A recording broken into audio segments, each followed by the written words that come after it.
Halo teman-teman, kali ini kita akan belajar mengenai bahan pembersih yang biasa digunakan oleh Departemen Housekeeping.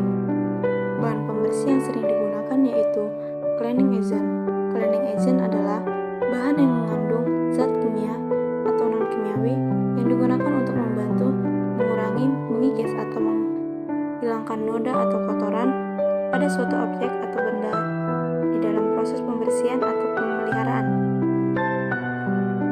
Ada banyak sekali jenis dan macam-macam pemeliharaan. Berdasarkan bentuk atau wujudnya, terbagi menjadi 6 bagian, yaitu cair atau liquid, yang kedua, krim atau pasta, yang ketiga, serbuk atau powder, yang keempat, kristal, yang kelima, padat, yang keenam, busa. Berdasarkan fungsi kegunaannya, terbagi menjadi 4 bagian, yaitu pembersih atau cleaner, bahan pembersih yang berfungsi sebagai pembersih biasa. Yang kedua, pembersih kuman atau desinfektan, bahan pembersih yang berfungsi sebagai membunuh kuman atau bakteri. Yang ketiga, resolve atau saliva preventif, bahan pembersih yang berfungsi sebagai pelindung. Contohnya seperti antiseptik yang bertugas untuk mencegah bakteri atau kuman. Yang kedua, finisher, melindungi dan mengecilkan objek. Yang ketiga, penghilang bau atau deodoran yang berfungsi untuk menyegarkan ruangan dan menghilangkan bau yang tidak sedap. Lalu, apa saja sih yang termasuk kategori ke dalam bahan pembersih? Bahan pembersih atau cleaning object adalah bahan pembersih yang berguna untuk penanganan proses pembersihan.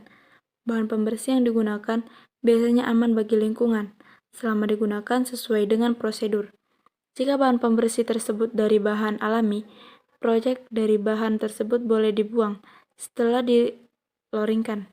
Namun, apabila bahan pembersih tersebut merupakan bahan pembersih yang bersifat keras atau bersifat kimiawi, ini harus dilakukan pengolahan terlebih dahulu sebelum dibuang. Bahan pembersih atau cleaning agent yang baik pada umumnya harus memenuhi beberapa persyaratan. Yang pertama yaitu biodegradable, artinya dapat diuraikan oleh mikroorganisme sehingga tidak membahayakan lingkungan atau tidak dapat mencerminkan lingkungan. Kedua, solubility. Yang ketiga yaitu wetting, yaitu sifat pembasahan yang kuat. Untuk mendapatkan sifat ini diperlukan adanya zat aktif permukaan surfaktan untuk menularkan tegangan permukaan air sehingga membebaskan permukaan. Yang keempat, emulsification, yaitu sifat cleaner yang memecahkan kotoran menjadi partikel-partikel kecil.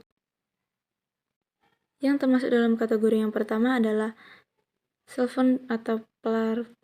Contohnya air, bensin, thinner yang biasanya kalian jumpai. Untuk membersihkan zat yang keempat, kepentin. Kepentin biasanya berasal dari bahan alami yang berasal digunakan oleh pelukis untuk membersihkan kuas. Kedua yaitu chemical aktif atau bahan pembersih bereaksi kimia. Bahan pembersih yang dapat mengubah kotoran sehingga dapat dibersihkan bahan pembersih lainnya. Contohnya, asam klorida atau HCl biasanya digunakan untuk melarutkan kapur semen yang sudah mengering.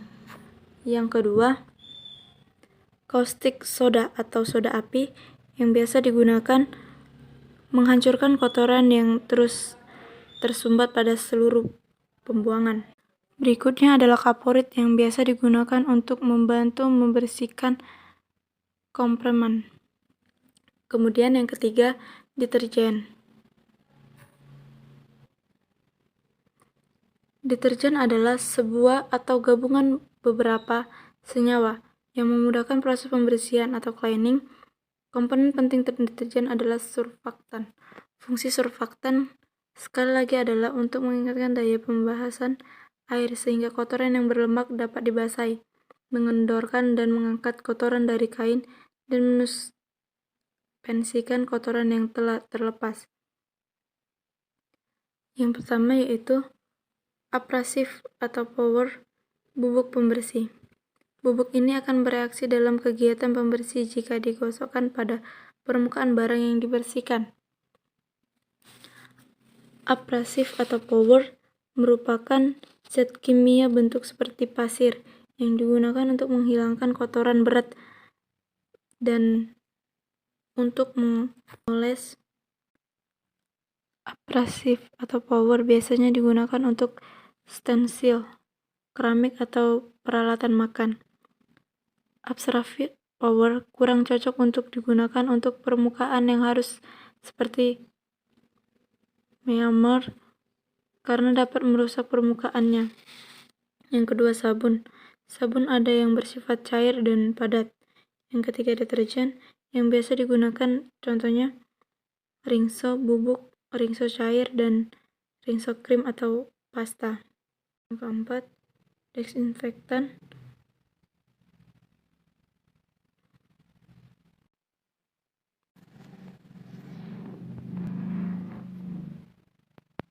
Desinfektan adalah bahan kimia yang dipergunakan untuk membunuh bakteri. Antiseptik. Antiseptik adalah bahan kimia yang digunakan untuk mematikan bakteri. Biosida adalah bahan aktif yang digunakan untuk membunuh bakteri serta kuman. Antiseptik adalah bahan pembunuh bakteri dan virus yang digunakan di tubuh, sementara itu desinfektan digunakan di permukaan badan. Cara menggunakan disinfektan yang aman. Pakailah sarung tangan sekali pakai sebelum membersihkan dan menggunakan cairan disinfektan. Yang kedua, bersihkan permukaan menggunakan sabun dan air terlebih dahulu lalu gunakan disinfektan. Yang ketiga, lakukan pembersihan rutin terhadap permukaan atau objek yang sering disentuh, contohnya meja, gagang pintu, remote TV, skler lampu, meja dapur, telepon, keyboard, toilet, keran, wastafel, dan lainnya. Yang keempat, ikuti instruksi pada tabel disinfektan untuk memastikan penggunaan produk yang aman dan efektif. Yang kelima, setelah selesai melakukan proses disinfektan, lepaskan sarung tangan dan cuci kembali. Nah, bagaimana? Mudah kan untuk menghilangkan dan mempelajari bahan-bahan tersebut? Sekian dari saya, terima kasih.